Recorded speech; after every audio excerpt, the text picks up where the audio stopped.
વલસાડ જિલ્લામાં કેરીની સિઝન પૂર-બહારમાં શરૂ થઈ છે, પરંતુ ખાડીના દેશોમાં યુદ્ધના માહોલને કારણે વલસાડની ખાડીના દેશોમાં એક્સપોર્ટ થતી કેરીનું એક્સપોર્ટ આ વર્ષે અટકી ગયું છે। વળી મુંબઈની બજારમાં પણ વલસાડની કેરીના ભાવ ઓછા મળી રહ્યા છે। વેપારીઓ પણ હવે ઓછા ભાવે કેરીની માંગ કરતા હોવાથી કેરીના ભાવ ગગડી ગયા છે, જેથી ખેડૂતોને પડ્યા પર પાટા જેવી સ્થિતિનું નિર્માણ થયું છે। વલસાડ જિલ્લાના ખેડૂતો ઊંચા ભાવે ખાડીના દેશોમાં કેરી एक्सपोर्ट करता हता अने सारी कमाणी थती हती, परंतु आ वर्षे एवुं थई शक्युं नथी।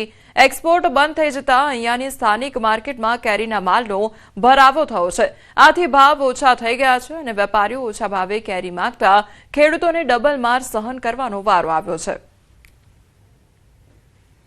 मावजतनो खर्चो मुश्किलथी निकळे तेवुं छे, बाकी माथे ज पड़े एवुं छे।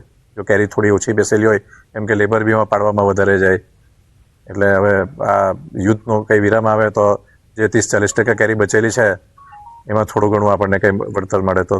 યુદ્ધના કારણે એક્સપોર્ટ થતું નથી, એના કારણે બધી એક્સપોર્ટમાં ફાઇટો બંધ છે અને એ કારણે વધારે માંગ મળતો નથી અને એ આपूस કેરીનું વધારે નુકસાન થાય છે।